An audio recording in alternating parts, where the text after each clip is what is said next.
It's Carter Sports back, and today I'm about to talk about how USC better been taking big notes from this Washington-Michigan National Championship game. So let's go. First off, I want to say congratulations to Michigan on an undefeated season and winning a championship.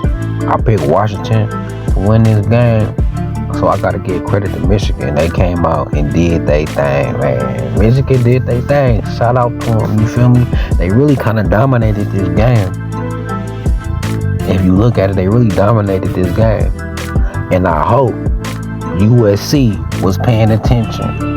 I hope, I'm talking about from the presidents down to the janitors and everything in between, collectives, boosters, coaches, whoever it is that's affiliated with USC. I hope they was watching this game, man, and taking notes to this game, man.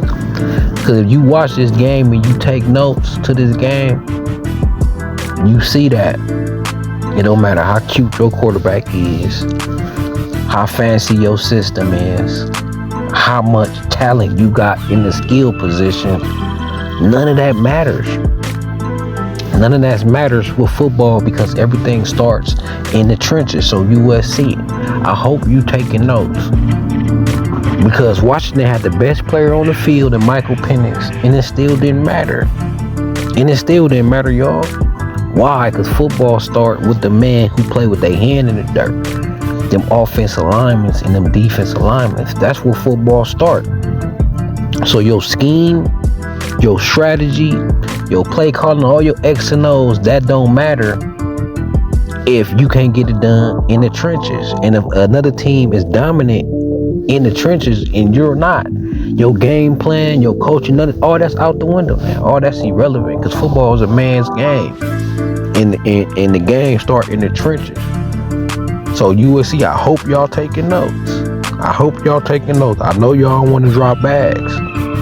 Don't drop bags on skilled players, but you got to drop them bags on them trenches. That's what I hope USC realizing. You gotta load up in the trenches. So I know USC, we don't want to drop a bag out of high school kids, right? But we at least gotta drop a bag on the defensive linemen coming out of high school and the offensive linemen coming out of high school, especially dominant tackles. Because if you have elite offense and defensive linemen, you can win with average skill players. The only place you can't win probably consistently with average skill players is maybe the corner. You probably need at least one elite corner who can lock down something. But every other skill position, safety, wide receiver, tight end, quarterback, running back, you can win with 3 stars at that position if you dominate in the trenches. Why? Okay, if I got a dominant defensive line, then even my linebackers ain't got to be that great, because if I got a dominant defensive line, they gonna eat up blocks and my linebackers gonna be able to run free.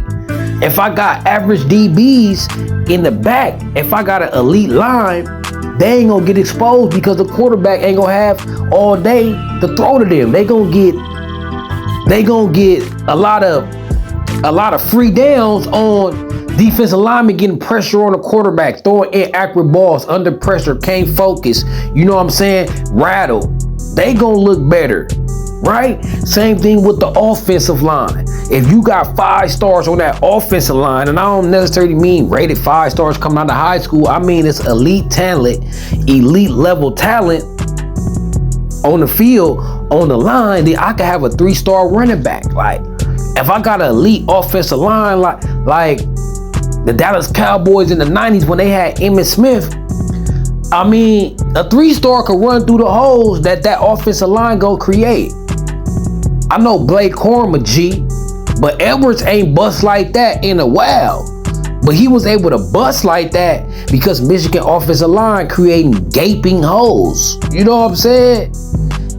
Creating gaping holes. So we ain't got to drop bags on the skill players. You know what I'm saying? Let the diva wide receivers and running backs and safeties and corners and tight ends, let them go chase a bag. right? We ain't gotta get in the bag unless we just feel like we guarantee they gonna be a star, right? Maybe one or two is always an exception to the rule. I ain't saying let a 5-star quarterback pass and say, we just focus on no. We gonna get those too, but the point I'm making is the focus is trench play. That's what this championship showed y'all. That's what Washington and Michigan showed y'all. Nobody can't tell me that Michael Penix wasn't the best player on the field, but that didn't matter because Michigan O-line and D-line gave Washington that trench work, right? Washington couldn't run the ball a lick. Michigan came out running all over them. Washington had heart, so they held that down for a minute, but eventually it broke loose again. You know what I'm talking about? But you can't tell me J.J. McCarthy is better than Michael Penix. You can't tell me their receivers is better than Washington receivers. And you can't tell me that they DBs is just that locked down to hold Washington to 13 points. No, it's because Michigan defensive line didn't have Penix running for his life like that. But he was uncomfortable in that pocket and he didn't have all day. He had a lot of quarterback pressures. He had a lot of hurries. The most he didn't have this season, even when he wasn't getting pressure. As soon as he released the ball, he was releasing it right on. They were just about to break loose. He had a limited time to pass.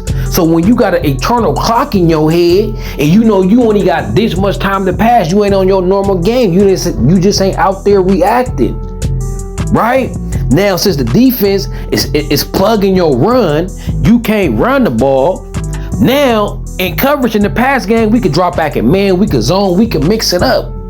We could play our weakness and our strength. If we a man team, we could run zone because we know we getting pressure and the ball gonna be coming out at the limited time. As a defensive coordinator, if I know my defensive line gonna be getting consistent pressure and the quarterback gonna only have seconds to throw the ball, it's a lot of zone coverages I could call this play. This play could hold up for 3 seconds. This zone right here, if I'm guessing right, if I'm thinking right, if I call this cover 3, ain't nobody, he gonna at least have to go through his third progression, right, to get rid of the ball. So when you got constant pressure from your line and you can make the quarterback go into his second and third progression, now you having fun on the back end. You calling you mixing up zones, mans and blitzes. So now not only he don't know what type of coverages he looking at, he got to figure that out under duress though. I don't know if they coming out in the man zone blitz, man blitz. I don't know none of that. I got to figure all that out. When they knowing I'm gonna pass, they probably dropping 8 in coverage because our run game ain't doing nothing. That's why Washington only scored 13 points. Because Michigan dominated the line of scrimmage. I'm trying to drop knowledge, but I'm trying to be simple at the same time for y'all to understand. But it's simple as that. Washington was only to score 13 points is because of the trench work for Michigan, right? So it didn't matter how skilled Penix is. It didn't matter how great the offense is. It didn't matter the X and O's didn't matter. Football starts to end in the trenches. So I hope USC was watching so we see how to build the team. It ain't about them Heisman Trophy quarterbacks. Football has always been about offensive line and defensive line. And that's where we need to put our money at, especially if we feel like we got the X's and O's on lock, right? We feel like we got the X's and O's on lock. We gonna get a pretty quarterback. So if that's a given, coming with Lincoln Riley and being on the West Coast with all these quarterbacks that grow on trees out here and all these wide receivers, if that's a given, even in down years, sanction years, Marquise Lee to Robert Woods, even in down years, USC always then put out elite skill positions. Only thing Lincoln Riley doing is just continuing to that. So our whole focus just need to be on trench work. Did you see what Michigan did to a team that's built like us? Washington built like a USC, y'all. A bend but don't break type defense, even though Alex Grinch's defense bent and broke. But Washington built like USC. Bend don't break defense, elite quarterback, elite coaching, elite passing game, elite skills player, elite receivers, but can't get over the hump. We seen with elite skill players look like against elite trenchmen. It don't matter. It don't matter. It's like a boxer having all the speed in the world but has no power in his hands. Or a boxer being the best fighter in the world but have a glass jaw. If you don't got trench work, it's like your team has a glass jaw. And if you got a steel jaw, you got a puncher's chance to win any fight. You're gonna stay in any fight, right? So I just hope USC was watching and taking notes on how you build a team from the inside out.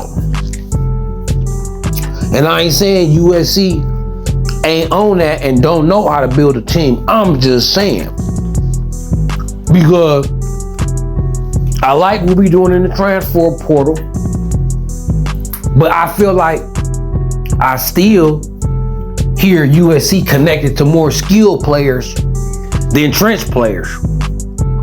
I feel like it needs to be 2-to-1.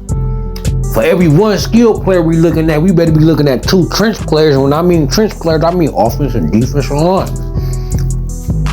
So Trojan fans, what y'all think, man? Is y'all with me? That USC should have been taking notes from that Michigan and Washington game? Is y'all with me with my conclusion? My conclusion is that game show us that all that pretty quarterback stuff, pretty systems, and all this nice plays, and all the Lincoln Riley, Ryan Days, and all these offensive geniuses and these schemes, Steve Sarkisians, none of that matters, bro. None of that matters if you ain't dominating in the trenches. Simple as that. If you face a team that's better than you in the trenches, you gonna lose. 9 times out of 10, let's keep it a buck. Right? So, what y'all think, man? Y'all with me? We building this thing inside out. USC need to be taking notes. We need to focus on trenchmen, forget the skilled players. Drop a bag on these trenchmen. Y'all with me? Until then, man, y'all know how I do. It's Carter Sports. It's USC. It's Trojan City. I'm be coming back with another one. But USC, man, what Jim Harbaugh did in Michigan, and every dynasty what Pete Carroll did, inside out, we gotta dominate the trenches, man. And we gotta drop a bag on it. We have to. We going to the Big Ten and we finna face Michigan. You know what I'm saying? We finna face that type of team. We finna face that next year. So no matter how good Miller Moss is, it don't matter how talented our skilled players is. If we don't get the trench game right, we gonna get smacked when we play a team like Michigan, y'all. So USC, Lincoln Riley, Carol Folk, Jen Cohen, Deanton, everybody, I hope y'all was watching, taking notes. I hope y'all getting y'all coins together, man, and put this bag on them trenches. But until then, man, it's Carter Sports, it's USC, it's Trojan City. Let's go.